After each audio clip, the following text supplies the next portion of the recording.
आज हम द्वितीय विश्व युद्ध के पश्चात संयुक्त राष्ट्र संघ की स्थापना के बारे में और उसके मुख्य कार्यों के बारे में चर्चा करेंगे।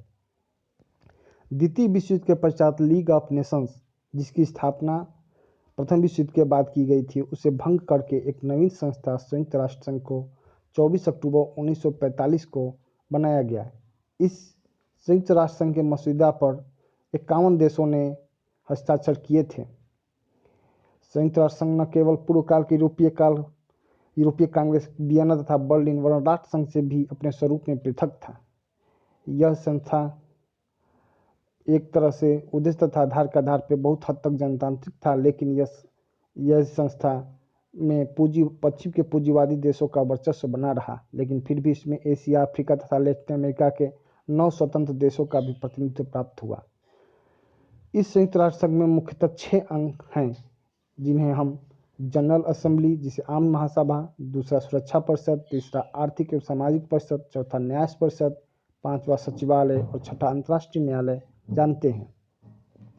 इन सभी में सुरक्षा परिषद सबसे महत्वपूर्ण अंग है और जैसा कि हम जानते हैं कि राष्ट्र संघ तक असेंबली और काउंसिल दोनों की समान शक्ति दी गई थी। काउंसिल का निर्णय सदस्य देश पर बाध्यकारी नहीं था, लेकिन संयुक्त राष्ट्र संघ में सुरक्षा परिषद जैसे एक निकाय स्थापित की गई है, जिसका निर्णय सदस्य देशों के लिए बाध्यकारी बनाया गया है। सुरक्षा परिषद में कुल 15 सदस्य होते हैं, जिसमें 5 अस्थायी एवं 10 अस्थायी हैं। 5 अस्थायी सदस्यों को वीटो की शक्ति प्राप्त है। किसी भी निर्णय के लिए लगभग 9 सदस्य देशों का अनुमोदन आवश्यक है, जिसमें 5 अस्थायी सदस्यों का अनुमोदन अनिवार्य बना दिया गया है। अगर एक दृष्टि से देखा जाए तो संयुक्त राष्ट्र संघ की स्थापना में राज्यों की समानता की अवधारणा के साथ महाशक्तियों के विशेषाधिकार की अवधारणा को भी स्वीकार किया गया है। किसी भी मुद्दे पर सुरक्षा परिषद ही फैसला करती है। सुरक्षा परिषद के अलावा आम महासभा में सभी देशों के प्रतिनिधि सम्मिलित होते हैं। इसके अलावा आर्थिक एवं सामाजिक परिषद में भी सभी देशों के लोग चुने जाते हैं। अंतर्राष्ट्रीय न्यायालय, जो कि हेग में स्थापित है, जो दो देशों के बीच में हुए किसी भी विवाद के में निपटारा करता है। सचिवालय इस संयुक्त राष्ट्र का सचिवालय न्यूयॉर्क में स्थापित किया गया है, जहाँ पे आम महासभा की तथा सुरक्षा परिषद की बैठकों का आयोजन किया जाता रहता है।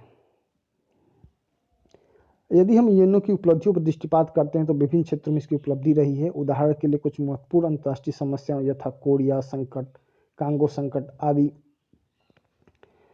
निपटारे में इसने महत्वपूर्ण सफलता पाई है। दूसरे, इसने मानवाधिकार के मुद्दे को अत्यधिक प्रोत्साहन दिया है। तीसरे, उपनिवेशीकरण की दिशा में से व्यापक प्रगति मिली और फिर 1990 तक अंतिम उपनिवेश नाम्बिया भी स्वतंत्र हो गया।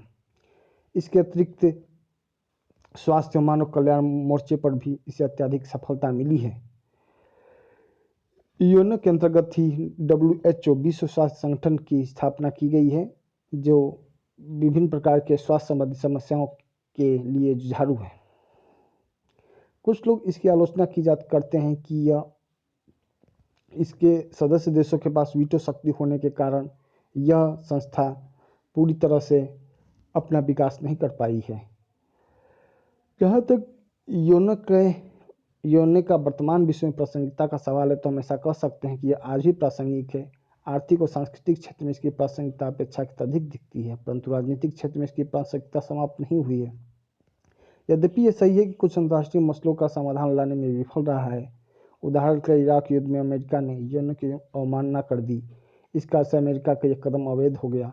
यह तथ्य दर्शाता है कि राजनीतिक क्षेत्र में भी संस्था की अहमियत बनी हुई है, किंतु इस संस्था को गतिशील बनाने के लिए सुधारों की आवश्यकता है। विश्व के विभिन्न देशों जैसे भारत, ब्राजील, जापान आदि देश सुरक्षा परिषद में अस्थायी सदस्य बनाने की मांग पूरे विश्व में पकड़ रही है। आने वाले समय में हो सकता है कि इन देशों को भी सुरक्षा परिषद में वीटो पावर मिल जाए, जिससे यह संस्था का व्यापक रूप से प्रचार प्रसार हो सके। हम कुछ महत्वपूर्ण बिंदुओं पर चर्चा करेंगे। संयुक्त राष्ट्र संघ के अंतर्गत कुछ विवाद आए दोनों देशों के बीच में, उसका विवाद का निपटारा संयुक्त राष्ट्र संघ ने किया, जैसे फिलिस्तीन समस्या 1947 में, भारत और पाकिस्तान के बीच कश्मीर का मुद्दा, कोरिया संकट, वियतनाम संकट तथा जिनेवा सम्मेलन, सुएज नहर संकट, कांगो संकट, साइप्रस संकट। साइप्रस संकट लगभग में इस संकट का समाधान अभी तक नहीं हो पाया है, लेकिन इसे यहाँ शांति स्थापित करने में यूएनओ ने सफलता प्राप्त की। चेकोस्लोवाकिया संकट, यहाँ ने रूस के कारण यह रूस के द्वारा वीटो का प्रयोग करने से कारण इसका समाधान नहीं हो पाया। ईरान इराक युद्ध, कंबोडिया संकट, इराक युद्ध, इन सभी बातों को देखा जाए तो कहीं न कहीं से यूएनओ जो है अपनी कुछ मुद्दों को छोड़ के अन्य मुद्दों पर सफलता प्राप्त की है और एक विश्व के शांति के लिए यह बहुत ही महत्वपूर्ण कदम